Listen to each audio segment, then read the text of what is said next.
Okay, एक minute. Yes, एक minute में वापस रिपीट कर देता हूँ, जस्ट मैंने रिकॉर्डिंग स्टार्ट की। हम लोग क्वेश्चन नंबर 4.13 कर रहे हैं। उसके अंदर एक रिवर दे रखा है, एक आदमी दे रखा है। आदमी जो है वो विथ रिस्पेक्ट टू रिवर जा रहा है 4 किलोमीटर पर आवर की स्पीड से। ओके, तो जिसको हम लोगों ने लिखा है velocity of man with respect to river which is 4 kilometre per hour. River की स्पीड कितनी है? 3 किलोमीटर पर आवर दे रखा है, तो ये ग्राउंड के रिस्पेक्ट में दे रखा होगा। So velocity of river with respect to ground हमने लिख लिया 3 किलोमीटर पर आवर। क्वेश्चन में हमसे पूछा है कि आदमी को सामने के बैंक तक पहुंचने में कितना टाइम लगेगा, first question. Second question, obvious बात है कि जो आदमी ट्रैवल कर रहा है वो कुछ डायगनली जाएगा, जो ब्लू लाइन दिखा रही है वो डायरेक्शन में। सो उसकी वजह से क्या होगा, उसका जो डिस्टेंस कवर होगा हॉरिजॉन्टल डायरेक्शन में, मतलब कि जब सामने की रिवर बैंक पे पहुंचेगा तब उसने अपने परपेंडिकुलर डिस्टेंस से कितना आगे चला गया। Okay, because of river current वो पूछा है कि कितना आगे चला गया। समझ में आ रहा है सबको यहाँ तक? Yes sir. आगे बढ़े। उसके बाद हमने रिलेटिव वेलोसिटी का फॉर्मूला लगाया कि velocity of man with respect to river जो होगा that will be velocity of man with respect to ground minus velocity of river with respect to ground. Velocity of man with respect to river दे रखा है, velocity of river with respect to ground दे रखा है। River with respect to ground को उस तरफ ले गए, so velocity of man with respect to ground आएगा वेलोसिटी ऑफ एमआर, मतलब velocity of man with respect to river plus velocity of river with respect to ground. इन दोनों को मैं डायरेक्टली ऐड नहीं कर सकता because they are in vector forms. तो velocity of man with respect to river को मैं अलग से वेक्टर बनाता हूँ नीचे के स्पेस में। Okay, so velocity of man with respect to river which is 4 kilometre per hour in upward direction. बोल सकता हूँ मैं अपवर्ड डायरेक्शन? Yes sir. ये वेक्टर बन जाएगा velocity of man with respect to river का। Sir plus okay, 4 J cap हो जाएगा। प्लस करना है मेरे को। क्या बोल रहे हो बेटा? 4 जे कैप हो जाएगा। हाँ, इसको मैं 4 जे कैप लिख सकता हूँ। ओके, सो यहाँ पे मैं लिख लेता हूँ VMR की जगह पे लिख लेता हूँ 4 जे कैप, ऐसा लिख सकता हूँ। Okay, plus velocity of river with respect to ground पूछा है। So velocity of river with respect to ground जो है वो हॉरिजॉन्टल डायरेक्शन में है with a speed of 3 kilometre per our.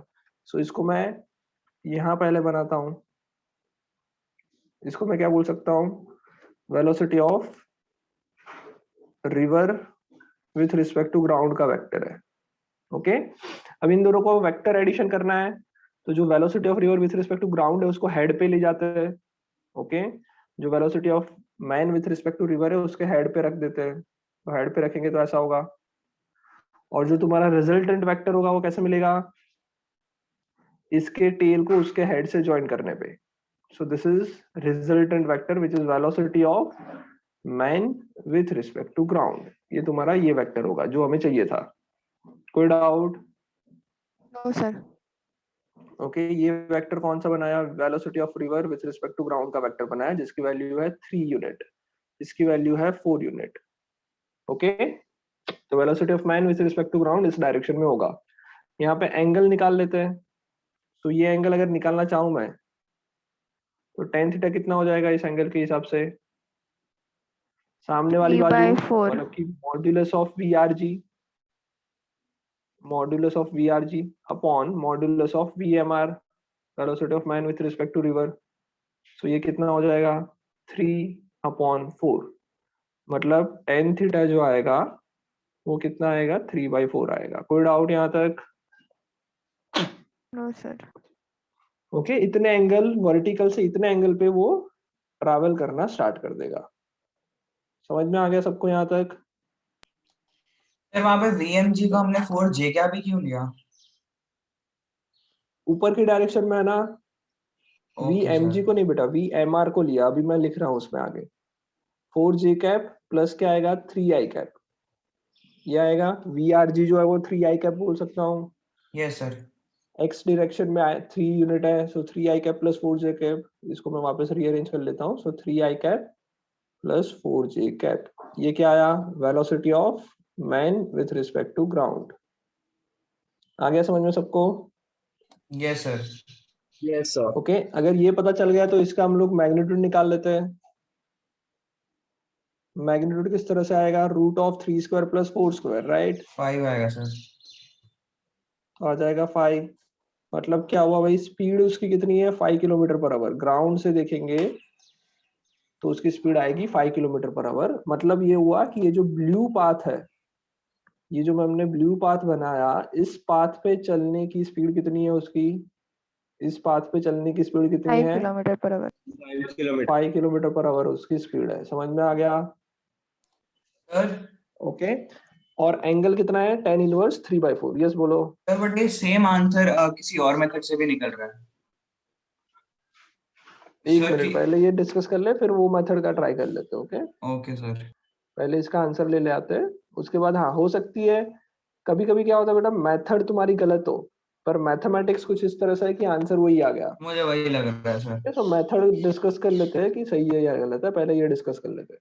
तो ये ब्लू वाली लाइन पे उसकी स्पीड है 5 किलोमीटर पर आवर, जो थीटा एंगल बन रहा है वो है tan इनवर्स 3/4। ओके, अब मैं क्या करता हूँ देखो ध्यान से, अब मुझे ब्लू वाले लाइन की लेंथ चाहिए, राइट? ब्लू वाले लाइन की लेंथ चाहिए कि वो कितना लंबा है। क्यों, वो क्यों चाहिए, ब्लू वाली लाइन लाइन की लेंथ क्यों चाहिए? क्या? तो बाद में लास्ट में हम मतलब पाइथागोरस अप्लाई कर देंगे, फिर डी मिल जाएगा। हाँ, पाइथागोरस तो अप्लाई कर देंगे, उसमें डी मिल जाएगा, पर वो ब्लू वाले लाइन की लेंथ क्यों चाहिए? हमको टाइम भी पूछा है, राइट, क्वेश्चन में कि कितना Yes, टाइम sir. गया जाने में। तो कांस्टेंट स्पीड से जा रहा है वो तो पता चल गया, velocity of man with respect to ground 5 kilometre per hour एक कांस्टेंट स्पीड है। तो मुझे अप्लाई करना पड़ेगा speed is equals to distance upon time. ये चीज मैं अप्लाई करूंगा, उससे मुझे स्पीड तो पता है 5 किलोमीटर पर आवर, अगर डिस्टेंस पता चल जाए ब्लू लाइन का तो उससे मैं टाइम निकाल सकता हूँ। Time will be is equals to distance को लेट्स से मैं x बोल देता हूँ डिवाइडेड बाय v। कोई प्रॉब्लम? No, sir. ओके, तो ब्लू लाइन की लेंथ कैसे निकालेंगे, ब्लू लाइन की लेंथ कैसे निकालेंगे, anyone? Sir, S is equal to UT plus half AT square, sir. अरे भाई अनुश्री, सृष्टि Sorry, कहाँ चली sorry, गई, sir, sorry. क्यों गलत हो तुम बताओ? सर एक्सेलरेशन हमें नहीं पता ना। एक्सेलरेशन तो है ही आपको नहीं ना, पता नहीं है ही नहीं एक्सेलरेशन, हाँ मतलब वो कांस्टेंट वो नहीं होगा। कांस्टेंट स्पीड से चल रहा है। Yes sir. एक्सेलरेशन तो होगा ही नहीं ना, बिकॉज वेलोसिटी चेंज ही नहीं हो रही है 5 kilometre per hour in blue direction, तो एक्सेलरेशन तो है ही नहीं, तो वो तो करेंगे ही नहीं। ब्लू यस लाइन की सर। लेंथ कैसे निकालेंगे, प्रोजेक्शन से सर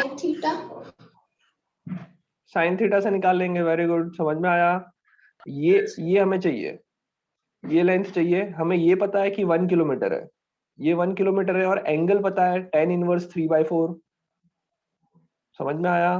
तो अगर एंगल tan इनवर्स 3/4 है तो उससे मैं साइन थीटा निकाल लेता हूँ। tan इनवर्स 3/4 का मतलब क्या हुआ, cot 3/4। अगर तुम्हारा ये थीटा है तो tan थीटा होता है 3/4, ये तुम्हारा tan थीटा हो जाएगा 3/4, तो ये कितना हो जाएगा 5 हो जाएगा। अगर एक ट्राइंगल बनाओ जिसका एंगल 3/4 है tan इनवर्स, तो ये इस तरह का ट्राइंगल बनेगा, तो इसी के अंदर साइन थीटा कितना हो जाएगा, साइन थीटा होता है सामने वाला upon 3/5। Hypotenuse. Okay, so sine theta हो गया मेरा 3/5। अगर मेरा साइन थीटा 3/5 हुआ तो सेम चीज मैं यहाँ पे अप्लाई करूंगा कि भाई ये जो एक बड़ा सा ट्राइंगल बन रहा है रिवर बेड वाला, रिवर बेड वाला जो ट्राइंगल बन रहा है, इस तरफ ऐसा ट्राइंगल बन रहा है वो, ये एंगल थीटा है, ये जो विड्थ है वो 1 किलोमीटर है, ये मेरा हाइपोटेनियस हो गया, और इसको मैं डी बोल रहा हूँ। ओके, अगर ये साइन थीटा की वैल्यू मुझे पता है, साइन थीटा की वैल्यू कितनी है भाई 3/5 है, तो इसको मैं लिख सकता हूँ। अच्छा, साइन थीटा तो पता चल गया, साइन थीटा की वैल्यू 3/5 है, कॉस थीटा भी निकाल लेते हैं। कॉस थीटा कितना हो जाएगा इसमें, 4/5। 4/5 हो जाएगा cos theta. So I can write cos theta is equals to 4/5। और बड़े वाले ट्राइंगल में कॉस थीटा को मैं क्या लिख सकता हूँ, 1 अपॉन हाइपोटेन्यूज लिख सकता हूँ, नहीं लिख सकता? बड़ा वाला जो ट्राइंगल है जिसमें ये 1 किलोमीटर है, दूसरा जो उसको मैं HY लिख रहा हूँ और सामने वाली साइड को डिस्टेंस लिख रहा हूँ D। सो जो कॉस थीटा होगा वो क्या हो जाएगा, बाजू वाला मतलब कि 1 kilometre divided by hypotenuse. Yes cos sir. Theta 4/5 हमने ढूंढ लिया, सो 4/5 is equals to 1 upon hypotenuse. तो यहाँ से हाइपोटेन्यूज की वैल्यू कितनी आ जाएगी, हाइपोटेन्यूज की वैल्यू कितनी आ जाएगी 5/4। 5/4। 5/4 किलोमीटर।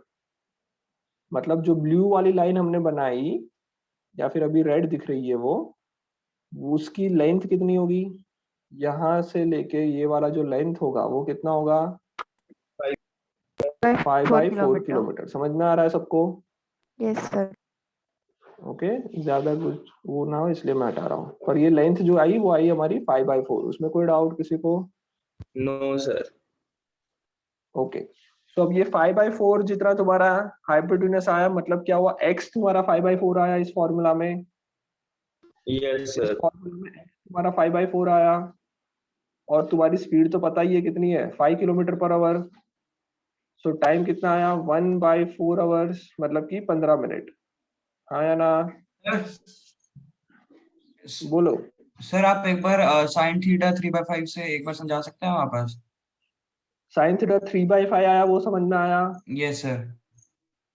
कॉस थीटा 4/5 आया, वो समझ में आया। Yes sir. अब वही थीटा ये बड़े वाले ट्रायंगल में भी बन रहा है। ये जो बड़ा सा ट्रायंगल है वो भी सेम थीटा को ही फॉलो कर रहा है, उतना ही तो एंगल होगा वो जाने वाला है तो। Yes sir. ओके, तो ये बड़े से ट्रायंगल में कॉस थीटा क्या होगा? 1 डिवाइडेड बाय हाइपोटेन्यूस, हाँ जी सर। और 1 अपॉन हाइपोटेन्यूस की वैल्यू कॉस थीटा के इक्वल होगी, और कॉस थीटा मुझे पता है 4/5 है। तो ओके। मैंने वो चीज यहाँ पे लिखी है कि भाई 1/4/5, sorry 1 upon hypotenuse is equal to 4/5। तो हाइपोटेन्यूस की वैल्यू आ जाएगी 5/4। Okay, yes sir. मतलब वो जो डायरेक्शन में जा रहा है उस डायरेक्शन की लेंथ आई 5/4 kilometre.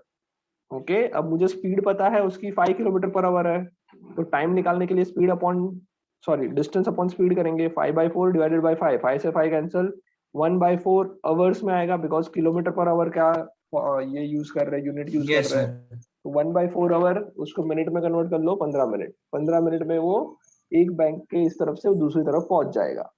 Yes sir. Okay, similarly बेटा जब मैं साइन थीटा यूज करूंगा, साइन थीटा क्या है? बड़े वाले ट्राइंगल में साइन थीटा क्या है? मैं बोल सकता हूँ सामने वाला मतलब d डिवाइडेड बाय हाइपोटेन्यूस। हाँ या ना? Yes, sine theta by hypotenuse है। तो जब साइन थीटा ये है तो वापस वही साइन थीटा की वैल्यू तो मुझे पता ही है कितनी है। साइन थीटा की वैल्यू 4/5 है, 3/5 है सॉरी ना? 3/5 है, अच्छा। 3/5 है साइन थीटा। ओके, सो मैं नीचे लिख लेता हूँ यहाँ पे साइड पे, एक मिनट। यस, यहाँ पे मैं लिख रहा हूँ, यहाँ पे लिख लेते हैं। जो साइन थीटा है उसकी वैल्यू मुझे पता है 3/5 आ रही है, और यही वैल्यू किसके इक्वल होगी? d upon hypotenuse. तो यहाँ से d की वैल्यू कितनी आ जाएगी? Hypotenuse into 3/5, right? d की वैल्यू आ जाएगी, हाइपोटेन्यूस हमने निकाला 5/4 है, मल्टीप्लाई बाय 3/5, 5 से 5 कैंसिल, 3/4 किलोमीटर। मतलब वो सामने वाली बैंक में कितना डिस्टेंस आगे चला गया होगा? 3/4 किलोमीटर जितना आगे चला गया होगा।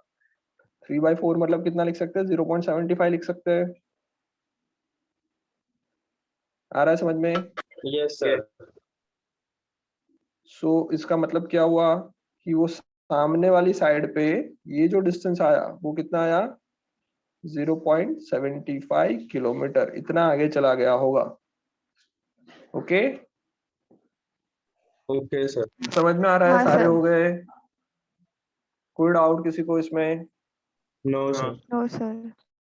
ओके, अब बेटा अगर तुमने सिर्फ इतना ही कर लिया और फिर आगे कुछ नहीं करोगे, इस टाइप के क्वेश्चंस की प्रैक्टिस नहीं करोगे, तो फिर कुछ भी नहीं होने वाला। ओके, एनसीईआरटी में सिर्फ एक क्वेश्चन दिया होगा इस टाइप का। तुम एचसी वर्मा यूज करो, अपने मॉड्यूल यूज करो, इसके अंदर बहुत सारे क्वेश्चंस और दिए हुए हैं। ओके, सो वो ट्राई नहीं करोगे तब तक कुछ नहीं पढ़ा फिजिक्स, ऐसा मान लेना। क्योंकि मेरे से ही होगा, तुम जब खुद से करने बैठोगे कुछ नहीं होने वाला, गारंटी के साथ दे रहा हूँ। ओके, ये क्वेश्चन अगर पूरा अच्छी तरह से भी समझ में आ जाएगा तो भी इसके टाइप के 10 क्वेश्चन में से तुम 6 या 7 क्वेश्चन ही कर पाओगे, बाकी के 3-4 नहीं होने वाले। ओके, ये ऐसे बच्चों की बात कर रहा हूँ जिन्होंने खुद से ये आंसर निकाल लिया है, तभी भी ऐसा होगा। तो जिन्होंने खुद से नहीं निकाला और मैंने जो किया वो समझ में आ रहा है, तो उनसे तो 2-3 ही हो पाएंगे, और वो भी तुम आज करोगे तब। अगर कल परसों करने बैठोगे तो एक भी नहीं हिलेगा। ओके, सो आज इस टाइप के क्वेश्चंस का अच्छी तरह से प्रैक्टिस हो जानी चाहिए। एनसीईआरटी के अंदर इस टाइप के क्वेश्चन सिर्फ 1 या 2 ही दिए होंगे। ओके, सर ये अच्छे लेवल के क्वेश्चंस आ रहा है में कि समझ गिराएंगे में? इनको? क्या बोल रहे हो बेटा? इन क्वेश्चंस को अच्छे लेवल के क्वेश्चंस में गिराएंगे? ये ठीक ठाक लेवल है अभी। Okay sir. ओके, मतलब जेई से कंपेयर करेंगे तो ये बेसिक लेवल है, यस सर। एनसीईआरटी से कंपेयर करेंगे तो ठीक ठाक लेवल है। ओके, चलो हटा दो इसको। 2 मिनट सर। ओके, कोई भी क्वेश्चन को करने से पहले क्वेश्चन को समझना बहुत जरूरी है। अगर क्वेश्चन समझ में आएगा तो धीरे धीरे उसको किस तरह से सॉल्व करना है उसका अप्रोच मिलता जाएगा। तो क्वेश्चन को अच्छी तरह से समझना सीखो। ओके, जो एटीट्यूड है उसको थोड़ा सा चेंज करो। बहुत सारे लोगों का एटीट्यूड ये होता है कि क्वेश्चन समझ में नहीं आ रहा है छोड़ देते हैं, सर कुछ समझ में नहीं आ रहा है कहाँ से होने वाला है। तुम रीड करो भाई, उसको 5 बार रीड करो, 10 बार रीड करो, क्या समझ में आ रहा है, मतलब एक एक वर्ड जो है उसको हिंदी में ट्रांसलेट करो, अपनी मदर टंग में ट्रांसलेट करो। जब तुम हिंदी में ट्रांसलेट करोगे तब ज्यादा समझ में आएगा। ओके, सो ट्राई करो। सबसे पहले कोई भी क्वेश्चन को अप्रोच करना है, क्वेश्चन को 5-6 बार रीड कर लो। मतलब ये इनिशियल बात कर रहा हूँ, बाद में ऐसा नहीं कि हर एक क्वेश्चन को 5 बार रीड करने के बाद ही पता चल रहा है, वरना फिर बहुत टाइम चला जाएगा।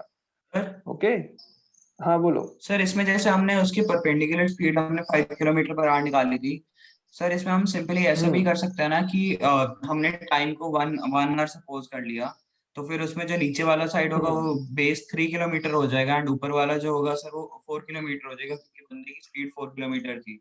तो सर उससे भी 5 किलोमीटर पर आवर ओके, निकल रहा है डायगनली, तो ये सही मेथड है? तो वो तो तुमने डायगोनल निकाला ना, तुम्हें कैसे पता कि उसी डायरेक्शन में जा रहा है? उसके लिए तुम्हें वेक्टर एडिशन करना पड़ेगा, दिखाना पड़ेगा ना कि वो उसी डायरेक्शन में जा रहा है। नहीं सर, क्योंकि अगर ये वेक्टर्स है ये दोनों, तो फिर हम उसको जो लेफ्ट साइड वाला है उसको 3 के आगे रख सकते हैं ना चेंज करके, क्योंकि सेम प्लेन पे है। हाँ, तो तुम ऐसा बोलना चाहते हो कि ये 3 किलोमीटर जा रहा है 1 घंटे में, ये आदमी रिवर की वजह से इस तरफ जा रहा है 3 किलोमीटर, और हाँ जी वही सर। 1 आवर में वही आदमी आगे जा रहा है 4 किलोमीटर, तो ये यस जो सर। आएगा वो 5 किलोमीटर आएगा, ऐसा यस तुम सर। बोल रहे हो? हाँ हाँ, जी तो सर। ये जो तुमने किया वो सही है इतना, बट उसको तुम्हें स्पीड के साथ कंपैरिजन भी करनी पड़ेगी कि भाई ये रिवर जो है वो तो 1 किलोमीटर लंबी ही है, तो 1 आवर में 4 किलोमीटर जा रहा है ये तो। Yes sir. ओके, तो उस हिसाब से सोचना पड़ेगा। Okay sir. सो तो डायगोनल तुम्हारा 5 आया है, उसके बाद तुमने उसको स्पीड में कैसे, इस चीज को स्पीड है वो कैसे कंपेयर किया वो सब बताना पड़ेगा। Okay sir. ओके, जैसे तुम अगर क्या बोलते हैं कि जेई के क्वेश्चन कर रहे हो तो तुम ऐसा समझ सकते हो कि भाई ये 3 किलोमीटर जाने, देखो इसको सॉल्व करने का एक शॉर्टकट मेथड क्या हो जाएगी, शॉर्टकट मेथड क्या हो जाएगी, देखो 1 घंटे की अगर मैं बात करूं तो 3 किलोमीटर आगे जाएगा रिवर की वजह से, यस सर। और 1 घंटे की बात करूं तो 4 किलोमीटर ऊपर की तरफ जाएगा। ये रेगुलर मतलब ये बेसिक चीज हो गई। अब उसको ऊपर की तरफ कितना जाना है, इसको शॉर्टकट तरीका क्या है करने का, उसको ऊपर की तरफ कितना टाइम में ऊपर की तरफ कितना जा 1 रहा है वो, किलोमीटर। 1 किलोमीटर ही जा रहा है ना भाई। ऊपर की तरफ तो रिवर ही खत्म होने वाली है 1 किलोमीटर के बाद, यस सर। तो ऊपर की तरफ जा रहा है 1 किलोमीटर, और सामने की तरफ जा रहा है 5 किलोमीटर, सॉरी ऊपर की तरफ जा रहा है 1 किलोमीटर, तो भाई 4 किलोमीटर टाइम, 4 किलोमीटर 1 आवर में कंप्लीट कर रहा है, तो 1 किलोमीटर कंप्लीट करने में कितना टाइम लगेगा, 1/4 आवर। Yes sir. आ गया डायरेक्ट आंसर। ओके, भी 15 मिनट लगेगी आगे की तरफ जाने में, ऊपर की तरफ जाने में। अच्छा, सामने की तरफ की बात करते हैं, तो जब 4 किलोमीटर आगे ऊपर की तरफ जा रहा है तो 3 किलोमीटर सामने की तरफ जा रहा है। ओके, जब 4 किलोमीटर ऊपर की तरफ जा रहा है तो 3 किलोमीटर सामने की तरफ जा रहा है। तो अगर मान लो ऊपर की तरफ सिर्फ 1 किलोमीटर गया तो सामने की तरफ कितना गया, लेट्स से x, तो इसका रेशियो सेम होगा बिकॉज छोटे छोटे 3 ट्राइंगल बाय होंगे 4 ना। सर। हाँ, जैसे अगर मैं बोलूँ कि भाई ये 0.75। 4 किलोमीटर है, तो यहाँ पे मान लो ये 1 किलोमीटर है, तो ये छोटा सा ट्राइंगल जो ग्रीन वाला बनाया वो सिमिलर ट्राइंगल होगा बड़े बड़े वाले से। आ रहा है समझ में? सो भाई सामने ऊपर की तरफ 4 जा रहा है, तब सामने की तरफ 3 जा रहा है, तो ऊपर की तरफ जब 1 जाएगा तो सामने की तरफ कितना जाएगा, तो उसका जो रेशियो होगा वो इक्वल आएगा। सो x को उस तरफ ले जाओ, x को उस तरफ ले जाओगे, आंसर कितना आएगा 3/4, वही आ गया 0.75। ओके, तो इसी चीज को करने का आसान तरीका भी है, ऐसा नहीं है कि भाई हम लोगों को यही मेथड यूज करें, पर ये तरीका कब समझ में आएगा, जब तुम बेसिक मेथड से 5-10 क्वेश्चन करोगे तो धीरे धीरे वो चीज अंदर आती जाएगी। अगर तुमको डायरेक्ट ये तरीका सिखा दिया तो फिर जब क्वेश्चन कॉम्प्लेक्स होते जाएंगे तब तुम्हें कुछ समझ में नहीं आने वाला। ओके, सर देखा जाए तो ये सॉल्व करने के लिए आपने लगाया था यूनिटरी मेथड ही है ना? हाँ देखा जाए तो ये यूनिटरी मेथड ही है, पर ये क्यों यूज हो रही है यूनिटरी मेथड, बिकॉज अभी तक ये बॉल जो है, मतलब जो आदमी है वो कांस्टेंट स्पीड से जा रहा है। Yes sir. ये आदमी क्या कर रहा है, कांस्टेंट कांस्टेंट स्पीड। स्पीड से जा रहा है। अगर मान लो इसी क्वेश्चन में कुछ ऐसा दे दिया कि एक्सेलरेशन हो रहा है, ओके, तब क्या हो जाएगा, यूनिटरी मेथड कुछ काम नहीं आने वाली, यस सर। तब जो बेसिक मेथड है उसी पे आना पड़ेगा। ओके, चलो पढ़े आगे। Yes yes sir. ओके, सो ये अब हम लोग स्टार्ट करते हैं, नेक्स्ट टॉपिक स्टार्ट करते हैं विच इज प्रोजेक्टाइल। हटा दो इसको, सब कुछ लिख लिया सबने? Yes, sir. Yes sir. चलो, सो अब डिस्कस करते हैं, हेडिंग डाल दो प्रोजेक्टाइल मोशन, हेडिंग डाल दो प्रोजेक्टाइल मोशन। प्रोजेक्टाइल मोशन का मतलब क्या है, कोई समझा सकता है? सुना हुआ है कभी पहले? प्रोजेक्टाइल मोशन क्या होता है? किसी प्रोजेक्टाइल का मोशन, रिकॉर्डेड मोशन। है, प्रोजेक्टाइल क्या होता है वही नहीं पता प्रोजेक्टाइल सर कोई भी है? ऑब्जेक्ट जो मोशन में हो।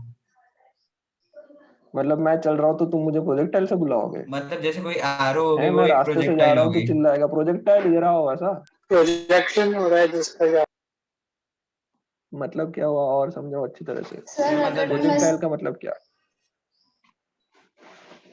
बोलो? अगर हम ऐसे सामने बॉल फेंक रहे तो कर्व बना के जाता है, उसको कहते हैं।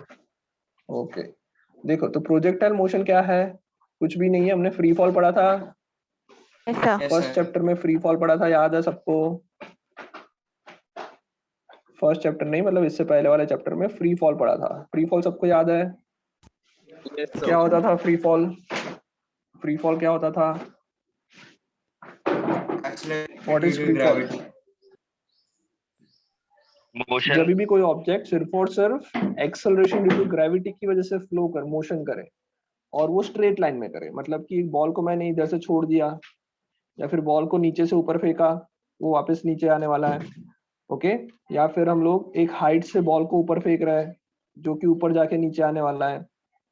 ओके, सो ये टाइप के सारे जो क्वेश्चंस होते थे उसको हम फ्री फॉल बोलते थे। उसमें होता क्या था, जो बॉल था या फिर जो भी ऑब्जेक्ट था वो सिर्फ और सिर्फ किसकी वजह से ट्रैवल कर रहा था, ग्रेविटी की वजह से जा रहा था, उस पर सिर्फ और सिर्फ ग्रेविटेशनल फोर्स ऑफ अर्थ लग रहा था, तो उसको मैं फ्री फॉल कहता था। ओके, और दूसरी कंडीशन क्या थी, फ्री फॉल की दूसरी कंडीशन थी कि वो स्ट्रेट लाइन में जाना चाहिए। ओके, बिकॉज हम मोशन इन 1D पढ़ रहे थे, मोशन इन स्ट्रेट लाइन पढ़ रहे थे। अभी यहाँ पे क्या है, प्रोजेक्टाइल क्या हो जाएगा, तो प्रोजेक्टाइल मोशन का मतलब सेम फ्री फॉल जैसा ही है। ओके, वो फ्री फॉल का ही मोशन है, बट डिफरेंस क्या है कि अब जब मैं इस बॉल को डायरेक्ट नीचे फेंक रहा हूँ, उससे अच्छा मैं क्या करूंगा, इस बॉल को नीचे फेंकने की जगह पे कुछ एंगल पे फेंकूंगा, या फिर ऐसा, या फिर नीचे की तरफ, इस तरह से कोई एंगल पे फेंकेंगे। तो अगर मैं इस एंगल से फेंकूंगा तो क्या होगा, बॉल जाएगा ऐसे ही, इस तरह से नीचे गिरेगा। अगर बॉल को ऐसा फेंक रहा हूँ, ऊपर फेंक रहा हूँ, यस, ऊपर फेंक रहा हूँ तो कुछ ऐसा जाएगा, नीचे फेंक रहा हूँ तो कुछ ऐसा जाएगा। ओके, या फिर अगर मान लो एक बॉल को हम लोग, जैसे दूसरा केस ले लेते हैं कि इस बॉल को हम लोग हॉरिजॉन्टल से फेंक रहे हैं, जैसे इससे पहले हमने ऊपर फेंका था तो ये ऊपर जाके ऐसे नीचे आ रहा था, इसको हम फ्री फॉल कहते थे। अब मैं क्या करता हूँ, इसी बॉल को ऐसा फेंकता हूँ तो ये बॉल कुछ ऐसा जाएगा, तो ये क्या हो जाएगा, मेरा प्रोजेक्टाइल मोशन हो जाएगा। कोई डाउट? सर इसमें वो No, sir. आ रहा ग्रेविटी है तो समझ लगेगी में? ना बॉल पे। हाँ तो लगेगी ना, इसलिए तो नीचे आ रहा है, वरना तो नीचे ही नहीं आता बॉल। सिमिलरली एक बॉल को एक हाइट से ऊपर या नीचे फेंक रहे हैं, so that all this type of motion is known as projectile motion। आया समझ में? सर तो फ्री फॉल में तो हमने लाइक 1D किया था, तो उसमें बॉल को हम स्ट्रेट फेंकते थे और स्ट्रेट आता था, इसमें तो पूरा कर्व बन रहा है। यस, कर्व बन रहा है, तो होगा क्या, बेसिकली ये 2D मोशन हो रहा है, और जो पहले वाला पड़ा वो 1D मोशन था। इतना ही डिफरेंस है फ्री फॉल एंड प्रोजेक्टाइल में। और कोई डिफरेंस है क्या? पहले बॉल बेचारा स्ट्रेट लाइन में चल रहा था और फ्री फॉल हो रहा था, इधर भी बेटा फोर्स कौन लगा रहा है, फोर्स कौन लगा रहा है थ्रू आउट ग्रेविटी। इस बॉल पे फोर्स किसका लग रहा है? Through out the motion ball पे फोर्स लग रहा है ग्रेविटेशन का। मैंने तो एक बार फेंक दिया, मैंने फोर्स लगाना बंद कर दिया, उसके बाद थ्रू आउट द मोशन जो भी इफेक्ट हो रही है वो हो रही है बिकॉज ऑफ ग्रेविटी। सो अभी भी जो हम लोग फ्री फॉल में पढ़ रहे थे वो सब कुछ वैलिड रहेगा, बिकॉज फोर्स तो सिर्फ और सिर्फ ग्रेविटेशन फोर्स लग रहा है और तो कोई फोर्स लग नहीं रहा है। ओके, बट डिफरेंस क्या होगा फ्री फॉल से कि यहाँ पे हम लोग 2D मोशन पढ़ रहे हैं, मतलब जो ऑब्जेक्ट होगा वो कर्व पाथ पे ट्रैवल कर रहा है, जबकि फ्री फॉल में ऑब्जेक्ट क्या कर रहा था? स्ट्रेट पाथ पे ट्रैवल कर रहा था। कोई डाउट? No sir. समझ में आ रहा है यहाँ तक? Yes sir. कोई डाउट है तो बताओ। कोई डाउट प्रोजेक्टाइल में? समझ में आया प्रोजेक्टाइल क्या इसके होगा? और Yes, sir. एग्जांपल्स क्या होंगे? इसके और एग्जांपल्स मतलब कोई भी प्रोजेक्टाइल होगा तो उसके अंदर मेन तो यही एग्जांपल्स आ सकते हैं कि भाई एक बॉल को मैंने, सबसे सिंपल प्रोजेक्टाइल ये होता है, ये सबसे सिंपल वन, मतलब बेसिक प्रोजेक्टाइल हम ये मान के चलते हैं। ओके, कि एक बॉल को कोई भी एंगल थीटा पे हमने फेंक दिया, सो ये सबसे सिंपल प्रोजेक्टाइल का एग्जांपल हुआ। ओके, दूसरा जो मैंने बताया वही कि हाइट से हम लोग फेंक रहे हैं, हाइट से अब मैं ऊपर की तरफ भी फेंक सकता हूँ कोई एंगल पे, तो ये ऐसे गिरेगा। ओके, या फिर नीचे की तरफ फेंकूंगा तो ये कुछ इस तरह से एंगल में गिरेगा, और सामने की तरफ फेंकूंगा तो ऐसे गिरेगा। सर जब एक रॉकेट लॉन्च होता है तो फिर उसको भी गिनेंगे हम प्रोजेक्टाइल में? तुम बताओ, गिनेंगे नहीं गिनेंगे? तो मतलब गिनेंगे वो सर। पैराबोलिक मोशन में ट्रैवल करता है ना? सर क्योंकि रॉकेट को गिनेंगे नहीं गिनेंगे? गिनेंगे सर। क्यों गिनेंगे बताओ? सर क्योंकि जब रॉकेट एग्जिट करता है अर्थ से तो फिर वो सीधा ऊपर नहीं जाता है, वो पैराबोलिक मोशन में ऐसे से घूम के जाता है ताकि वो अर्थ की ग्रेविटेशन को अपनी स्पीड के लिए मैक्सिमाइज पोटेंशियल से यूज कर सके। रॉकेट को गिनेंगे नहीं गिनेंगे वो बताओ यार, कहानी मत बताओ। गिनेंगे सर। गिनेंगे? Yes sir. ची ची ची ची ची, क्या बताया बेटा? बेटा प्रोजेक्टाइल क्या होता है? मैंने क्या बताया थोड़ी देर पहले? प्रोजेक्टाइल क्या होता है? फ्री फॉल Yes, ही sir. है, जस्ट 2 डायमेंशन है। मतलब रॉकेट तो फिर मतलब वो अपनी भी फोर्स यूज कर रहा है प्लस ग्रेविटी अपने उसके पास भी तो इंजन है बेटा, उसके पास भी फ्यूल है जो बर्न करेगा, तो उस पे फोर्स अब खुद Yes. का भी लगेगा, रॉकेट भी खुद पे फोर्स लगा रहा है और दूसरा ग्रेविटी का लग रहा है, तो रॉकेट को नहीं गिनेंगे। आया समझ में? Yes sir. सिर्फ और सिर्फ प्रोजेक्टाइल में क्या होना चाहिए? खाली जो ग्रेविटी ऑब्जेक्ट का। ट्रैवल कर रहा है उस पर सिर्फ और सिर्फ ग्रेविटी लगना चाहिए और कुछ नहीं लगना चाहिए। एयर रेजिस्टेंस को तो हमने पहले ही हटा दिया। ओके, तो सिर्फ और सिर्फ ग्रेविटी का फोर्स लग रहा है तब उसको मैं प्रोजेक्टाइल कहूंगा, वरना प्रोजेक्टाइल नहीं कहूंगा। Any doubt? अपवर्ड सर और तो डाउनवर्ड फिर डायरेक्शन में होता है ना? कोई भी डायरेक्शन में हो सकता है प्रोजेक्टाइल, बट कंडीशन क्या है? कंडीशन सिर्फ ये है कि भाई सिर्फ और सिर्फ ग्रेविटेशन का फोर्स लगना चाहिए और कोई फोर्स नहीं लगेगा। सर तो फिर वो प्रोजेक्टाइल स्पीड अलग होती है। प्रोजेक्टाइल स्पीड मतलब? स्पीड मतलब वही ना सर कि आप प्रोजेक्टाइल मोशन की वजह से ज्यादा आगे जा रहे हो। वो अलग होता है, वो पूरा अलग हो जाएगा। ओके, जब से तुम लोग रॉकेट की बात करें तो रॉकेट के अंदर पूरा अलग साइंस लगेगा, बिकॉज उसके अंदर क्या हो रहा है, उसके पास खुद का इंजन है और वो टेढ़ा होके चलता है। टेढ़ा होके इसलिए चलता है बिकॉज ग्रेविटी उसको नीचे खींच रही है, अगर उसको स्ट्रेट वही ऊपर सर। जाना है तो ज्यादा फ्यूल का कंजम्पशन होगा। यस तो वो सर। टेढ़ा होके जाने का मतलब ये होता है कि वो एक तरह से सैटेलाइट जिस तरह से ट्रैवल करता है, सैटेलाइट अर्थ के अंदर ऑर्बिट में रिवॉल्व कर रहा है बिकॉज ऑफ ग्रेविटेशनल फोर्स। तो ग्रेविटेशनल फोर्स का यूज करके वो ज्यादा देर तक अर्थ के ऑर्बिट में रहता है, और उसके बाद जैसे ही फ्यूल का यूज करेगा तो थोड़ा सा हायर पे चला जाएगा। Yes sir. ओके, तो इसलिए उसके अंदर पूरा डिफरेंट साइंस लगेगा, पर उसके पास खुद का इंजन होता है, and that's why it is not a projectile motion. अगर ओके मान लो सर। मैं रॉकेट मेरा चल रहा है और रॉकेट ऊपर जाके मेरा कुछ प्रॉब्लम आ गया, इंजन खत्म हो गया, इंजन है ही नहीं, तो अब वो प्रोजेक्टाइल कर पाएगा। ओके, फिर मैं बोलूंगा कि हाँ अब वो प्रोजेक्टाइल मोशन कर रहा है। सर तो अभी एयर को भी नेग्लेक्ट करना है। रिसेंटली जो चाइना का रॉकेट गिरा तो वो भी प्रोजेक्टाइल मोशन फॉलो कर रहा था। प्रोजेक्टाइल मोशन बोल सकते हैं, यस। जब तक कोई एक्सटर्नल फोर्स नहीं लगे तब तक जो होगा वो सारा प्रोजेक्टाइल होगा। ओके, कोई एक्सटर्नल फोर्स लगेगा तो फिर प्रोजेक्टाइल नहीं रहेगा। कोई डाउट? सर जो यस बोलो। अपर राइट में जो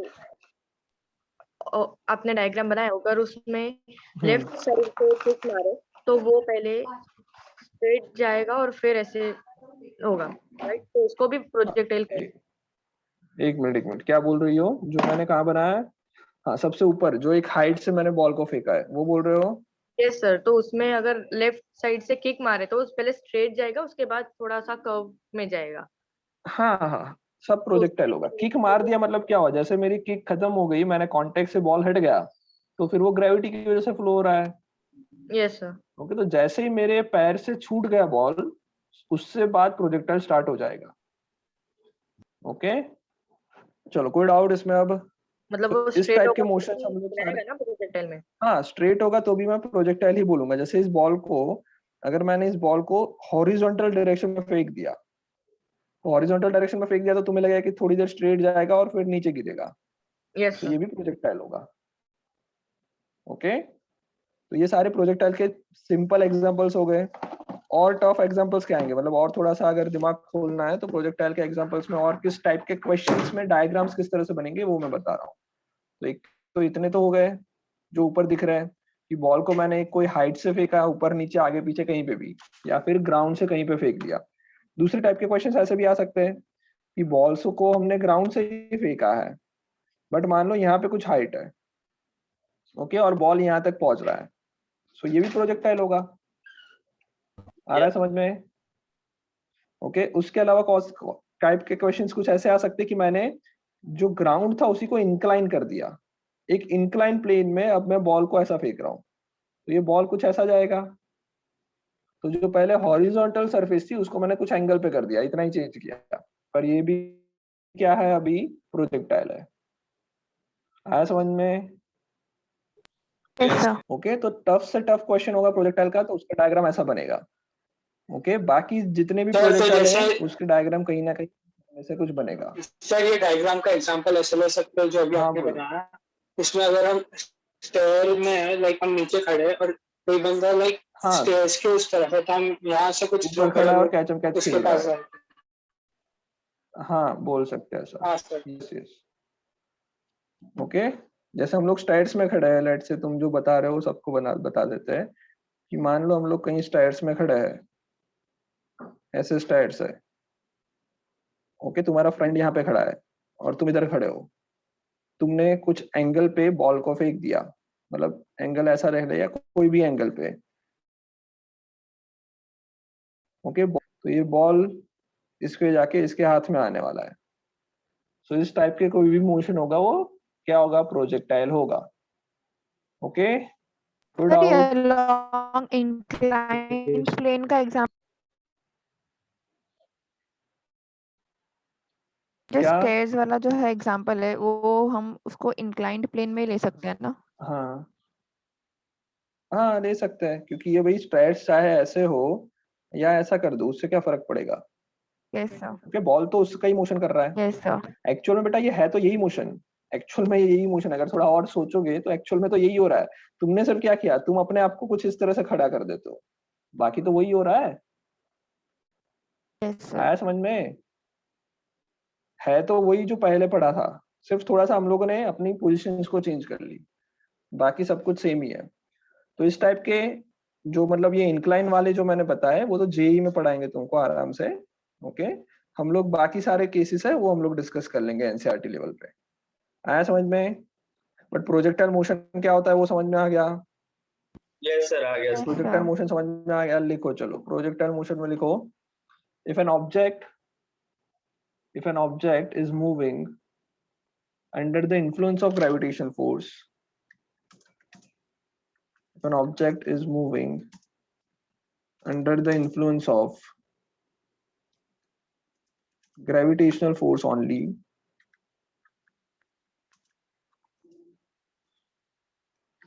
in a curved path,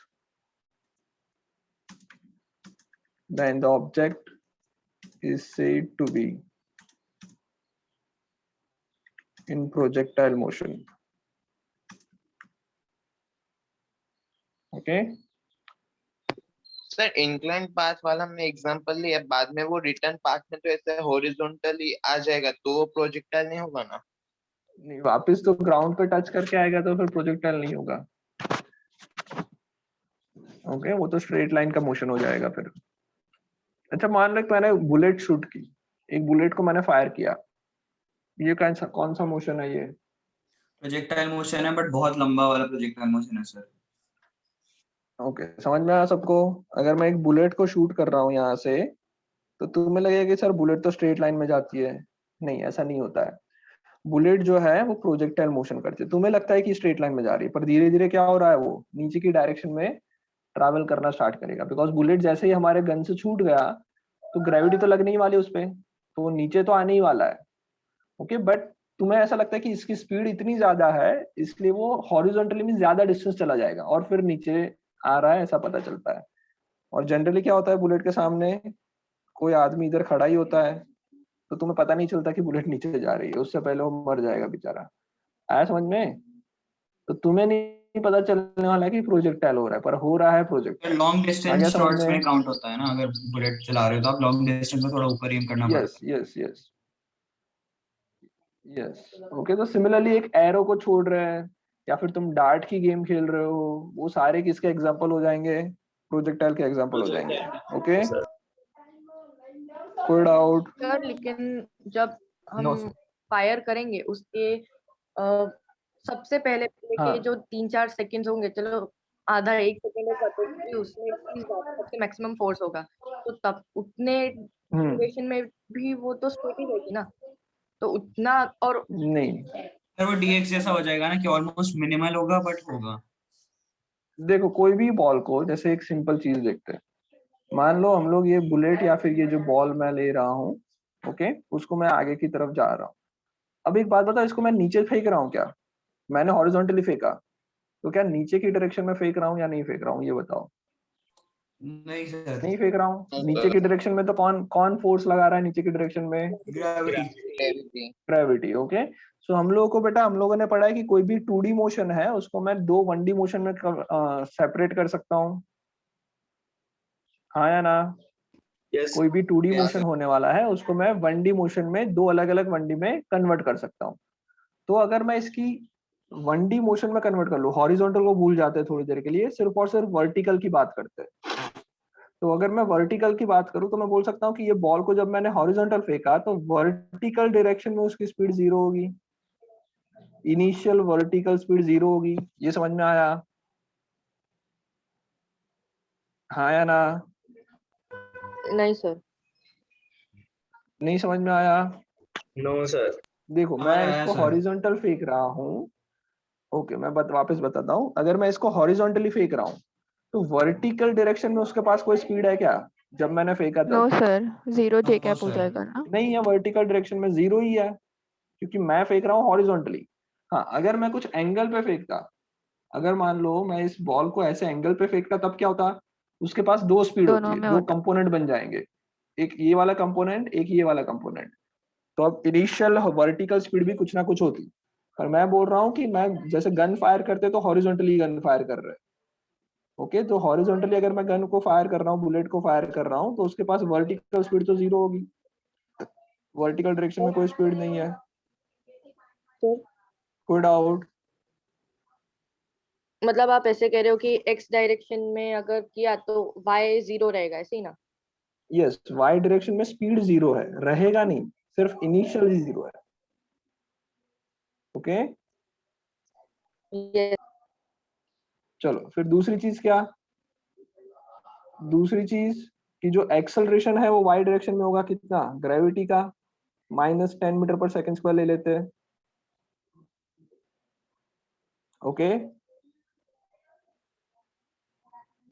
समझ में आया? सर एक्स डायरेक्शन में तो एक्सेलरेशन 0 होगा ना। एक्स डायरेक्शन में 0 होगा, एक्स को अभी थोड़ी देर के लिए भूल जाते हैं, सिर्फ वाई की ओके बात सर। करते हैं। तो initial velocity in Y direction 0, acceleration in Y direction -10। अब मान लो तुम ऐसा बोल रहे हो कि मैं सिर्फ और सिर्फ बुलेट को फायर कर रहा हूँ, तो 0.5 सेकंड के लिए देखता हूँ, तो टाइम मैंने 0.5 सेकंड ले लिया। अब उतने टाइम में जो उसका वर्टिकल डिस्प्लेसमेंट होगा नीचे की डायरेक्शन में, वो जो जाएगा, वो तो ut + ½ at स्क्वायर से निकाल सकता हूँ, बिकॉज एक्सेलरेशन होने वाला है। सो ये फॉर्मूला मैं लगा सकता हूँ, यस सर। हाँ या ना? तो UIT हो जाए, UI तो 0 है, तो ये पूरा 0 हो जाएगा। ये आएगा ½ × -10 × t² 0.25 आ जाएगा। ओके, सर तो आ जाएगा ऐसा। -5 इंटू 0.25, बोलो। सर जो आपने वेलोसिटी ऑफ वाई, अगर हम ऐसा कह सकते हैं कि जो वेलोसिटी ऑफ एक्स एक्सिस होगी वो इनवर्सली प्रोपोर्शनल होगी इसके स्पीड के केस में। ना ऐसा कुछ नहीं, नहीं नहीं, ऐसा क्यों कह सकते हो भाई? सर अगर हम एक्स को भूल जाओ। इनिशियली कोई भी डायरेक्शन में, एक डायरेक्शन में वेलोसिटी ज्यादा है, ठीक है, ज्यादा है, जैसे बुलेट के केस में अगर हम एक एंगल ले तो ज्यादा रहती है और दूसरे एंगल में जीरो रहती है स्पीड उसकी, तो वैसे अगर जितनी ज्यादा स्पीड एक हाँ एंगल में होगी तो आपको नहीं, ऐसा उसका ऐसा ऐसा जरूरी नहीं है बेटा, ऐसा जरूरी नहीं है, हम लोग वो डिस्कस करेंगे थोड़ी देर में। ओके, अभी सिर्फ बुलेट का केस डिस्कस करते हैं कि भाई बुलेट जो है, अगर मैं उसका वर्टिकल की बात करूं, हॉरिजॉन्टल को थोड़ी देर के लिए भूल ही जाते हैं, अगर बुलेट को वर्टिकल डायरेक्शन की बात करें तो 0.5 सेकंड में भी वो कितना वर्टिकल नीचे गिरेगी? वर्टिकली कितना नीचे गिरेगी?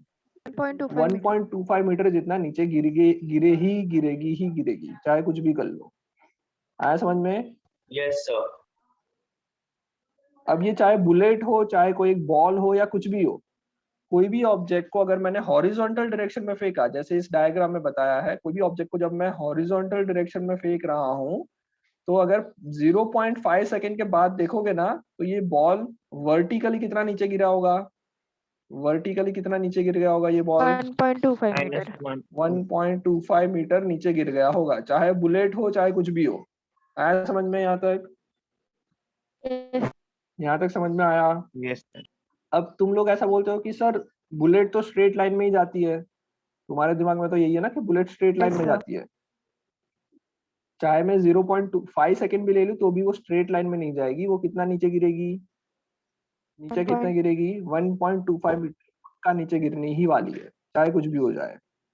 आया समझ में? Okay, yes sir.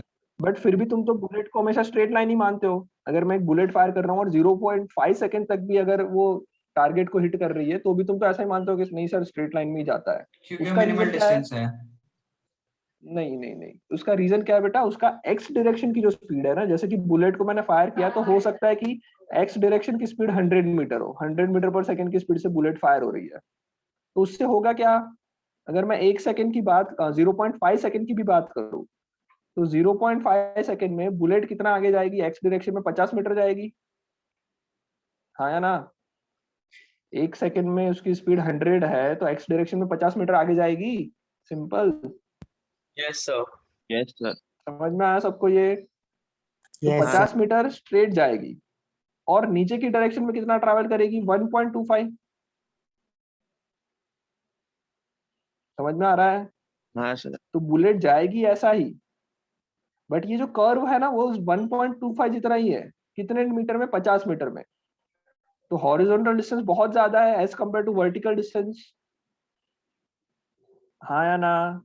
यस इसलिए सर। मतलब हम ऑलमोस्ट नेग्लिजिबल ले लेते इसलिए हैं हमें पहले। दिखता ऐसा है कि भाई ये स्ट्रेट लाइन में जा रही है, हमें ऐसा लगेगा कि ये स्ट्रेट लाइन में जा रही है। क्यों? क्योंकि हॉरिजॉन्टल 50 मीटर ट्रैवल करने पे वर्टिकल सिर्फ 1 मीटर ट्रैवल कर रही है, तो इसलिए हमें ऐसा लगता है कि भाई ये स्ट्रेट लाइन जा रही है, पर एक्चुअल में क्या कर रहे हैं? वो प्रोजेक्टाइल ही कर रहा है। आया समझ में सबको? Yes sir. यस तो सर। बुलेट फिर का अगर मोशन भी किसका एग्जाम्पल है? प्रोजेक्टाइल का। हाँ बोलो। अगर हम थियोरेटिकली देखें तो फिर एक केस ऐसा भी होगा ना जिसमें कि हमको वर्टिकल डिस्टेंस होगा ही नहीं बिल्कुल भी। वर्टिकल डिस्टेंस हाँ जी सर। क्यों अगर नहीं होगा बेटा वर्टिकल डिस्टेंस? सर थियोरेटिकली अगर बुलेट स्पीड ऑफ लाइट से ट्रैवल करे फिर तो नहीं होगा ना स्पीड ऑफ लाइट से। लाइट से करे या कुछ भी कर रहे, 0.5 सेकंड में 1.25 मीटर नीचे जाएगा, कुछ भी कर लो तुम। सर बट इतनी स्पीड से फिर तो नहीं हो पाएगा ना, क्योंकि क्यों फिर नहीं तो हो पाएगा बेटा? ऑलमोस्ट ऑलमोस्ट वर्टिकल ऑलमोस्ट देखो, एनर्जी कन्वर्ट हो जाएगा। तो उससे क्या मतलब? तुम देखो एक सिंपल चीज बताओ, जो भी मोशन हो रहा है उसको मैं दो पार्ट में डिवाइड कर सकता हूँ, vertical and horizontal. Yes sir. कोई डाउट उसमें? No sir. ओके, अब क्या होगा? जब मैं कोई भी मोशन को दो पार्ट में डिवाइड कर सकता हूँ, तो मैं जब वर्टिकल मोशन की सेपरेट स्टडी कर रहा हूँ, तो वर्टिकल मोशन के लिए चाहे बॉल का हॉरिजॉन्टल मोशन कितना भी हो, ओके, जो ये मैंने यहाँ पे जो मैंने डिराइव किया ये वाला, ये तो यस सबके लिए सर। सेम रहेगा। चाहे वो Yes, sir. Speed of light से ट्रैवल करे, चाहे वो बिल्कुल ट्रैवल ना करे या कुछ भी करे, ये तो सनातन सत्य हो जाएगा। Yes, हाँ है sir. ना? तो कोई भी ऑब्जेक्ट 0.5 सेकेंड में नीचे की डायरेक्शन में 1.25 मीटर गिरेगा ही गिरेगा। आया Okay, समझ sir. में? Yes, ये sir. होगा ही होगा, कुछ भी कर लो तुम जिंदगी में। ओके हाँ, बट अगर बुलेट का केस देखोगे तो कंपैरेटिवली नीचे से कम जाएगा और हॉरिजॉन्टल ज्यादा जाएगा, इसलिए तुम्हें ऐसा महसूस होगा कि भाई स्ट्रेट लाइन में जा रहा है। जब Yes, sir. कंपैरिजन करोगे तब प्रॉब्लम आएगा, तब तुम्हें लगेगा कि ये स्ट्रेट लाइन में ही जा रहा है। ओके बट एक्चुअल में वो क्या कर रहा है, 1.25 तो नीचे गिरेगा ही गिरेगा, कुछ भी कर लो। Okay, sir. ओके कोई डाउट बेटा? प्रोजेक्टाइल में इतना समझ में आ गया सबको? Sir Yes, sir. अगर Yes, sir. एक्स में ग्रेविटी तो लग ही नहीं रही, मतलब 0 मीटर पर सेकंड कहाँ स्क्वायर पे? कहाँ पे? एक मिनट वापस से एक्सिस रिपीट पे। करो। एक्स एक्सिस पे कुछ नहीं होने वाला है, तो एक्स एक्सिस में जितनी स्पीड है उतनी स्पीड से चलता रहेगा। हाँ सर, तो उसको प्रोजेक्टाइल कैसे बोलेंगे, मतलब वहां पे ग्रेविटी ही नहीं होगी तो? कहाँ पे ग्रेविटी नहीं होगी? एक्स एक्सिस में तो ग्रेविटी कभी भी नहीं होती है ना। हाँ सर, तो प्रोजेक्टाइल का प्रोजेक्टाइल मतलब क्या होता है? तो प्रोजेक्टाइल का मतलब क्या है? Motion in 2D in influence of gravity. Gravity अब उसको नीचे खींच रही है तो साइड से तो थोड़ी खींचेगी, कभी हमेशा नीचे ही खींचेगी, तो ग्रेविटी तो है ही ना। उस ग्रेविटी की एक्स एक्सिस में कोई इफेक्ट नहीं हो रही। आया समझ में? हाँ सर तुम ऐसा सोचो, एक काम करो, कौन पूछ रहा है ये क्वेश्चन? किसने पूछा? सर क्रिश। हाँ क्रिश, एक बात बताओ, तुम ऐसा एक स्ट्रेट लाइन में चल रहे हो, आराम से स्ट्रेट लाइन में, हॉरिजॉन्टल लाइन में चल रहे हो तुम। ओके कोई प्रॉब्लम? तुम्हें चलने में मजा आएगा? Yes sir. ओके मैं तुम्हारे दूसरे कोई फ्रेंड को बोल देता हूँ भाई तुम ऐसे चलो, इसको मजा ज्यादा आएगा। और मैं तुम्हारे कोई तीसरे फ्रेंड को बोल रहा हूँ तुम बेटा ऐसा चलो, तो ये बेचारा मर जाएगा, मतलब मजा कम आएगा इसको। मतलब क्या हो रहा है, जब हॉरिजॉन्टल चल रहा है तो ग्रेविटी का कोई इफेक्ट नहीं है। तुम जब हॉरिजॉन्टल चलोगे तो तुम चाहे कुछ भी कर लो, ग्रेविटी तुमको नीचे खींच रही है, हर एक मूवमेंट पे नीचे खींच रही है, पर उसकी कोई इफेक्ट क्रिएट नहीं होने वाली, बिकॉज तुम हॉरिजॉन्टल लाइन में चल रहे हो। जब ये नीचे जा रहा है तो हॉरिजॉन्टल भी उसको नीचे खींच रहा है, तो जैसे जैसे इंक्लाइन प्लेन होगा तो वो क्या होगा, ग्रेविटी की वजह से भी नीचे आ रहा होगा। जब इंक्लाइन प्लेन ऊपर की तरफ जा रहा है तब क्या होगा, ग्रेविटी उसको नीचे खींच रही है, तो उसको क्या लगेगा, मुझे अब ऊपर जाने में दिक्कत आ रही है। अपोजिट पोल्स लगेगा। आया समझ में? Yes sir. तो ग्रेविटी का हॉरिजॉन्टल मोशन में कोई मतलब कोई इन्फ्लुएंस नहीं होता है। सिर्फ और सिर्फ कौन से मोशन में इन्फ्लुएंस होगा, अगर तुम वर्टिकल जा रहे हो, वर्टिकल अपवर्ड जा रहे हो तो ग्रेविटी तुमको रोकेगी, भाई ऊपर मत जाओ। तुम वर्टिकली डाउनवर्ड आ रहे हो तो ग्रेविटी बोलेगी आ जाओ आ जाओ आ जाओ। आया समझ में? हेल्प करेगी तुम्हें नीचे आने में। कोई डाउट अब? हाँ बोलो। सर वो पहले वाले एग्जांपल में आपने बोला था कि अगर बुलेट की स्पीड 100 मीटर पर सेकंड है तो हाँ 0.5 सेकंड में 50 मीटर ट्रैवल करेगी, तो यस 50 मीटर ट्रैवल करने मतलब करने तक वो 1.25 मीटर नीचे गिर गई होगी ऐसा? नीचे भी गिर जाएगा यस। तो अगर उसकी स्पीड 200 मीटर पर सेकंड होती तो वो 100 मीटर ट्रैवल करने के 100 बाद मीटर ट्रैवल करता और 1.25 नीचे गिरता। Yes sir. ओके ये 50 कैसे आया? तुम्हें अगर इसमें डाउट है कि 50 कैसे आया तो नहीं, वो वो तो सिंपली आउट है मैंने सर, स्पीड इज वो इक्वल टू एक डिस्टेंस अपॉन सेकंड टाइम में लगाया। ओके क्यों ऐसा लगाया मैंने? एक सेकंड में 100 चल रहा है तो आधे सेकंड में 50 चलेगा, यूनिटरी मेथड। क्यों लगाई? बिकॉज एक्स सर एक्सिस में उस पर कोई एक्सेलरेशन नहीं है, एक्स एक्सिस का कोई भी एक्सेलरेशन नहीं है, इसलिए मैंने यूनिटरी मेथड या फिर speed is equal to distance upon time formula लगाया। पर वाई डायरेक्शन में क्या हो रहा है, एक्सेलरेशन होने वाला है अर्थ की वजह से, तो वाई डायरेक्शन में हमको S equal to U T plus half at square लगाना पड़ेगा। आया समझ में? Yes sir. कोई डाउट? अब किसी को डाउट है तो पूछ लो भाई यहाँ तक। No sir. जब ओके एग्जांपल में लिख लो। हाँ क्या बोल रहे हो, वापस बोलो। हाँ जब मीटरॉइड्स अर्थ के सरफेस पे आते हैं तो वो मतलब ऐसे ट्रैवल करते हैं जैसे इंक्लाइन प्लेन पे, मतलब स्ट्रेट लाइन मोशन लग रहा हो, बट वो भी हाँ इसी केस में मतलब प्रोजेक्टाइल मोशन कंसिडर होगा या वो एक्चुअली हाँ स्ट्रेट लाइन मोशन है? नहीं प्रोजेक्टाइल मोशन ही कंसिडर होगा, ओके पर मीटरऑइड्स के केस में क्या हो जाता है, जैसे जैसे हम लोग अर्थ की सरफेस से ऊपर चलते हैं वैसे वैसे जी की वैल्यू भी चेंज होती है, right. Acceleration due to gravity जो है वो भी चेंज होता है। मतलब तब क्या होगा, वो ऐसा प्रोजेक्टाइल मोशन है जिसमें मैं ये फॉर्मूला नहीं लगा पाऊंगा। आ रहा है समझ में निष्का? Yes sir. वो ऐसा प्रोजेक्टाइल मोशन है जिसमें ये फॉर्मूला नहीं लग पाएगा, बिकॉज ये फॉर्मूला सिर्फ कांस्टेंट एक्सेलरेशन के लिए होता है। जब मीटरऑइड्स की बात करेंगे या फिर स्काई डाइविंग कोई कर रहा है, ऐसा कोई भी केसेस हो रहे हैं उसमें क्या हो रहा है, जी की वैल्यू चेंज हो रही है, तो मैं ये फॉर्मूला यूज नहीं करूंगा, पर है प्रोजेक्टाइल ही। ओके। स्काई डाइविंग में और जी की वैल्यू meteoroid कैसे को चेंज हो रही है? स्काई डाइविंग में भी मोर और लेस नहीं रहेगी जी की वैल्यू, क्योंकि उतना ज्यादा डिस्टेंस नहीं होता है, तो स्काई डाइविंग में भी जी कांस्टेंट ले सकते हैं। वही सर। ओके। पर स्काई डाइविंग को रियल लाइफ में करेंगे तो प्रोजेक्टाइल नहीं होगा, बिकॉज एयर रेजिस्टेंस लगता है तुम पे, तो प्रोजेक्टाइल में एयर रेजिस्टेंस को भी नेग्लेक्ट किया जाता सर है। वैक्यूम में करना पड़ेगा उसके लिए। वैक्यूम में स्काई डाइव करना पड़ेगा, यस।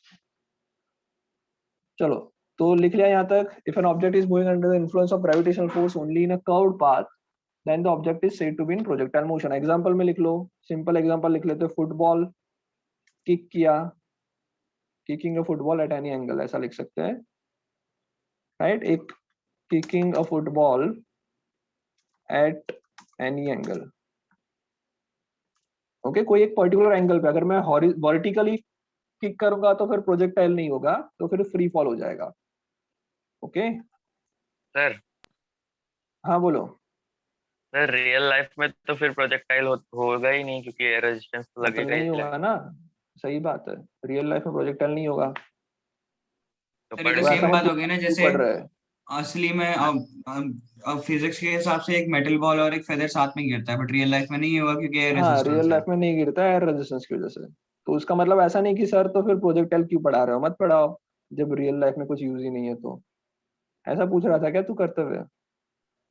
नहीं मतलब सर उससे कुछ अगर हम लोग कुछ और चेंजेस करें उसके बाद वो काम का आ जाएगा। हाँ उसके तो, बाद काम का आ जाएगा, तो वो अभी हम लोग चेंजेस, फर्स्ट स्टेप चल रहे हैं।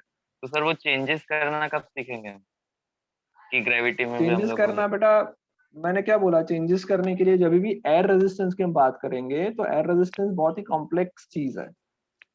ओके, तो चेंजेस करना सीखेंगे, पर उसके लिए इंटीग्रेशन डिफरेंशिएशन सब कुछ लगाना पड़ेगा। मैथमेटिक्स नहीं आती हमें, हमें फिजिक्स आता है।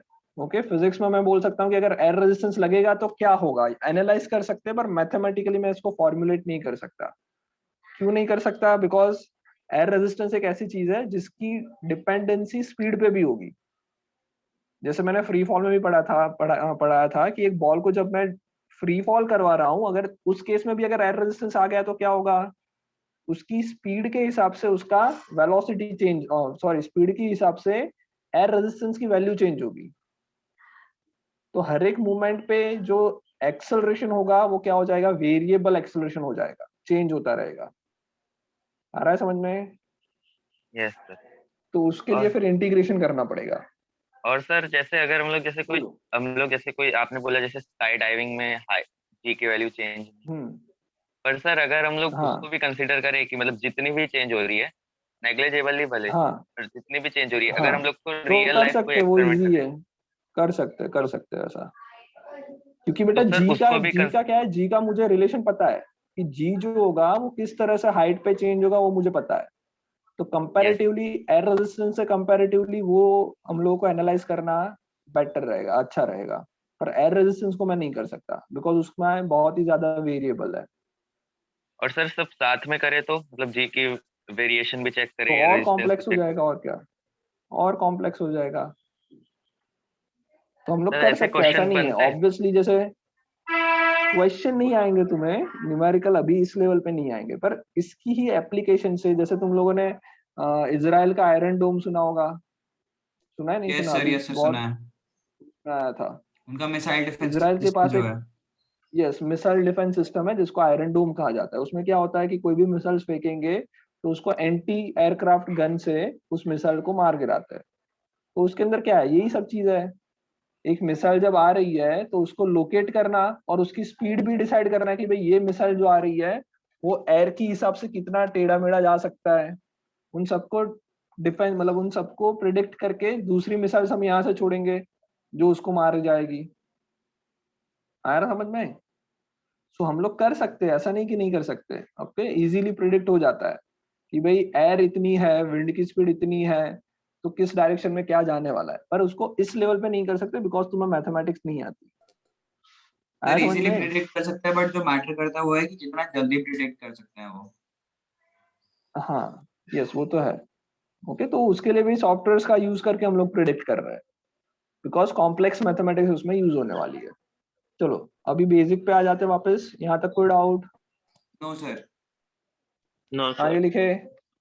चलो आगे लिखो। In every projectile motion, next लिखो, next point. Every projectile motion can be divided in two separate 1D motion। कौन कौन से सेपरेट मोशन हो जाएंगे? Horizontal, horizontally and vertically.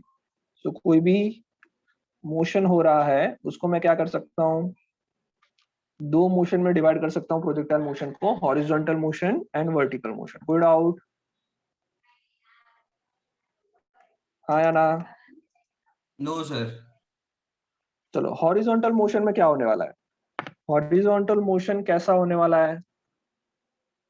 जो वो एक्स डायरेक्शन में आगे जाएगा उसमें क्या कोई फोर्स लग रहा है उस पे एक्स डायरेक्शन में? No sir.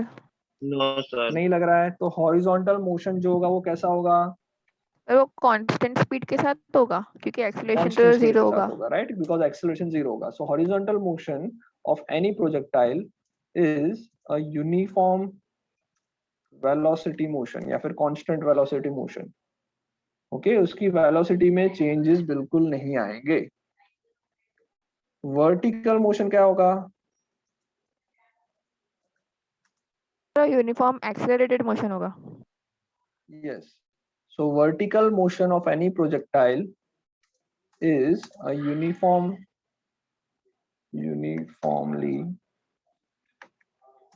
accelerated motion। किसकी वजह से? Due to influence of gravity. Sir constant होगा ना? हाँ, यूनिफॉर्म एक्सेलरेटेड मतलब वही हुआ ना, कांस्टेंट। यूनिफॉर्म का मतलब जो चीज चेंज नहीं हो रही है। पहले वाले में वेलोसिटी चेंज नहीं हो रही, दूसरे वाले में क्या है? एक्सेलरेशन चेंज नहीं हो रहा है। Uniform accelerated motion. ओके, ऊपर वाले में ब्रैकेट में लिख लेना, नेगलेक्टिंग एयर रेजिस्टेंस। अगर एयर रेजिस्टेंस आएगा तो अब क्या प्रॉब्लम होगा? क्योंकि एयर रेजिस्टेंस अब हॉरिजॉन्टल जाने में भी उसको रेजिस्ट करेगी। ओके, तो जब एयर रेजिस्टेंस नहीं है तब reduce मैं बोल होगा। सकता हूँ कि हॉरिजॉन्टल मोशन जो होगा वो यूनिफॉर्म वेलोसिटी से होगा। वर्टिकल मोशन जो होगा वो यूनिफॉर्म एक्सेलरेटेड होगा। जब एयर रेजिस्टेंस को मतलब अगर हम लोग एयर रेजिस्टेंस को कंसिडर करेंगे तो वर्टिकल मोशन यूनिफॉर्मली एक्सेलरेटेड नहीं होगा, एक्सेलरेटेड मोशन होगा। सिर्फ एक्सेलरेशन चेंज हो सकता है टाइम के साथ। ओके, लिख लो यहां तक।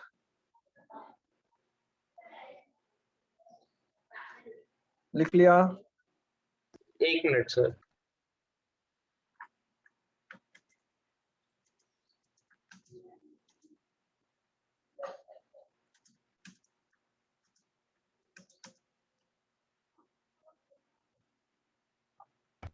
हाँ सर, हो गया। ओके, आगे लिखो। So for vertical motion we can use equation of motion with acceleration of earth that is a is equals to 9.8 metre per second square, या फिर क्या लिख सकते हैं?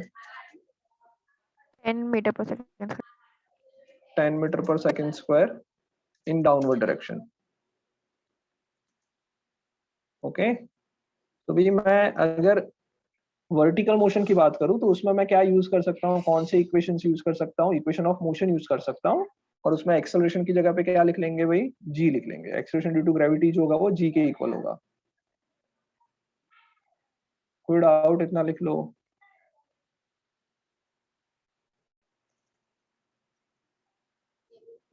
ओके, सो फॉर, सर हाँ बोलो।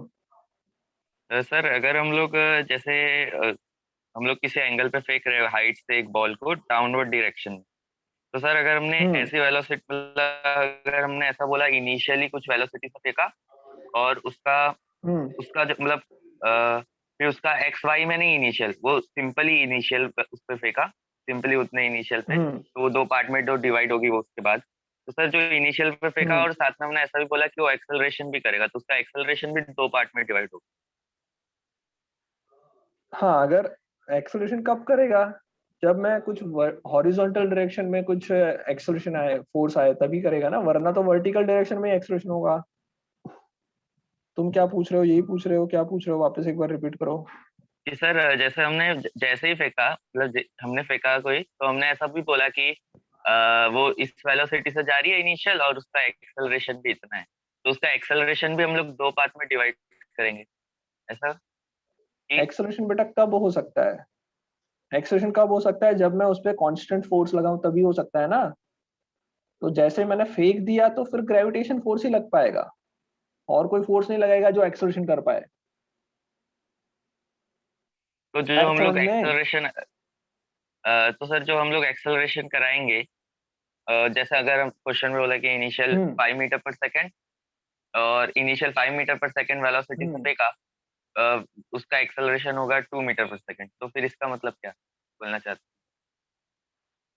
तो उसका मतलब ये हो रहा है कि प्रोजेक्टाइल नहीं हो रहा है। ओके, जैसे हम लोगों ने इससे पहले वाले क्वेश्चंस किए थे। एक मिनट रुक जाओ, मैं दिखाता हूँ। जैसे एक मिनट, ओके देखो, जैसे कि क्वेश्चन नंबर ये वाला लेते हैं, एक्सरसाइज एग्जांपल हमने किया था ना लास्ट, कौन सा किया था? 4.6। हाँ, जैसे कि ये वाला एग्जांपल ले लिया, 4.4 ले लिया। 4.4 में क्या है, देखो पोजीशन उसकी टी के रिस्पेक्ट में चेंज हो रही है, टाइम के रिस्पेक्ट में। तो इधर मैं बोल सकता हूँ कि भाई दोनों तरफ का एक्सेलरेशन हो सकता है, तो फिर वो प्रोजेक्टाइल के अंडर नहीं आएगा, इतना समझ लो। फिर नॉर्मल हमारे पास इक्वेशन दिया हुआ है और हम लोग उसको सॉल्व कर रहे हैं। जैसे ये क्वेश्चन देख लो 4.5, ओके आ रहा है समझ में भाई? जैसे ये क्वेश्चन में देखो, इस क्वेश्चन में क्या है, constant acceleration of 3i cap 2j cap. तो अब यहाँ पे एक्स एक्सिस में भी एक्सेलरेशन है, वाई एक्सिस में भी एक्सेलरेशन है, तो इसको भी मैंने दो पार्ट में डिवाइड कर रखा था और इक्वेशन ऑफ मोशन यूज किया था हमने। यस सर, तो मतलब कि अगर दोनों में एक्सेलरेशन हो रहा है तो वो प्रोजेक्टाइल हो ही नहीं सकता, क्योंकि हम लोग एक कांस्टेंट मतलब फोर्स प्रोजेक्टाइल लगाएंगे तो नहीं हो तभी वो सकता, है। बिकॉज प्रोजेक्टाइल का मतलब होता है, हाँ प्रोजेक्टाइल का मतलब सिर्फ और सिर्फ वाई डायरेक्शन में एक्सेलरेशन ड्यू टू ग्रेविटी लग रहा है, तो उसको हम लोग कहेंगे प्रोजेक्टाइल, वरना नहीं कहेंगे। तो इसलिए क्योंकि रॉकेट में भी इंजन की वजह से एक्सेलरेशन हो रहा था, इसलिए हाँ, उसको नहीं गिना। रॉकेट में इंजन की वजह से एक्सेलरेशन होता था, इसलिए फिर उसको प्रोजेक्टाइल नहीं गिन सकते। ओके सर, ओके चलो, ये समझ में आ गया। V Y S Yes, Y sir. ये लिख लो जल्दी से, equation of motion with G. ये ओके, तो ये इक्वेशन ऑफ वर्टिकल मोशन, क्या बोल रहे हो, वापस बोलो। जो इक्वेशन ऑफ मोशन है वो हम एक्स डायरेक्शन में भी अप्लाई कर सकते हैं ना, क्योंकि एक्सेलरेशन तो उधर एक्सेलरेशन जीरो में ही है। अप्लाई नहीं कर सकते। हाँ, एक्सेलरेशन जीरो है तो फिर क्या करेंगे, इक्वेशन ऑफ मोशन अप्लाई करने से ज्यादा बेटर क्या है, अच्छा यूज कर लो तो भी एक्सेलरेशन को जी लिख लो, सॉरी एक्सेलरेशन को जीरो लिख लो, तो वही हो जाएगा speed is equal to distance upon time, यही तो हो जाएगा। Okay sir. सर इसमें वी वाई क्या है? वी वाई मतलब velocity at any point in Y direction. Y axis के अंदर जो टी टाइम के बाद वेलोसिटी होगी वो। तो Y stands for Y direction. Y stands for y direction, yes. So in horizontal motion क्या होगा, in horizontal motion we can use simple speed is equals to distance upon time, हाँ या ना? हॉरिजॉन्टल डायरेक्शन में speed distance and time का relation ये होगा, vertical direction में स्पीड डिस्टेंस एंड टाइम का रिलेशन ये जो लिखा है वो वाला होगा। और हॉरिजॉन्टल में अगर तुम इक्वेशन ऑफ मोशन भी यूज करो तो इक्वेशन ऑफ मोशन भी तो यही कहता है, v is equals to u plus at, s is equals to ut plus half at square. इन सब के अंदर अगर तुम एक्सेलरेशन जीरो लिख लो तो वही आ जाएगा। अगर इन सब में एक्सेलरेशन जीरो लिखो, v square minus u square equals to 2as, तो पहले में अगर एक्सेलरेशन जीरो मान के चलो तो क्या आएगा, v is equals to u, मतलब क्या हुआ, कोई भी टाइम t पे उसकी जो वेलोसिटी होगी वो इनिशियल वेलोसिटी के जितनी ही होगी। दूसरा इक्वेशन में एक्सेलरेशन जीरो मानोगे तो क्या आएगा, distance equals to speed into time, तो ये तो वही तो है, speed is equals to distance upon time, same ही तो हुआ ये। आ रहा है समझ में? s की जगह पे d लिख लो तो कंफ्यूजन नहीं होगा, और u की जगह पे v लिख लो तो वही हो गया d is equal to vt। और तीसरा भी सेम है, v square minus u square equal to 2s, तो v square is equal to u square, वही आएगा, v और u सेम है। यस सर, मतलब एक ही चीज आ ओके, जाएगा घुमा फिरा कर। इक्वेशन ऑफ मोशन सेम ही है, जस्ट एक्सीलरेशन 0 मान लो, तो speed is equal to distance upon time जो पढ़ा वही, क्या गलत है उसमें? यस वही सर। यूज कर लो। ओके, चलो लिख लिया, in horizontal motion we can use v is equal to d by t। Yes sir. Okay, चलो सो यहाँ तक करते हैं, नेक्स्ट क्लास में फिर एग्जैक्टली प्रोजेक्टाइल मोशन पे और डिस्कशन करेंगे। Yes sir. Bye sir. Sir okay, चलो बाय बाय। सर हाँ बोलो। सर जब हम एयर रेजिस्टेंस को कंसीडर करते हैं तो मतलब तो ग्रेविटेशन में भी वेरिएशन आता है ना? तो नहीं, ग्रेविटेशन में क्यों वेरिएशन आएगा, और थोड़ी ना ऐसे कोई फर्क पड़ता है। अच्छा ओके। ओके, बट होगा क्या कि वर्टिकल मोशन में अब दो फोर्स लग रहा है, वर्टिकल डायरेक्शन में दो फोर्स लग रहे हैं, एक तो ग्रेविटेशन का, दूसरा एयर रेजिस्टेंस का। मतलब तो अब एक्सेलरेशन ड्यू टू ग्रेविटी नहीं रहेगा, अब एक्सेलरेशन दोनों का कंबाइन होगा। हाँ मतलब वो ही उसमें वेरिएशन आएगा। तो वो कॉम्प्लेक्स हो जाएगा पूरा। हाँ, वेरिएशन आएगा, एक्सेलरेशन में वेरिएशन आएगा, एक्सेलरेशन ड्यू टू ग्रेविटी में वेरिएशन नहीं आएगा, अर्थ तो उसको अभी भी उतने ही फोर्स से खींच रही हो। Okay sir. ओके ओके, चलो bye bye. Bye sir. Bye bye bye. हाँ बोलो। सर आप हो क्या डाउट सेशन में? आप हो आज ऑफलाइन? हाँ हाँ हाँ, ऑफलाइन में रहूंगा। पर सर एमजे सर का लिखा है हमारे जो ग्रुप में।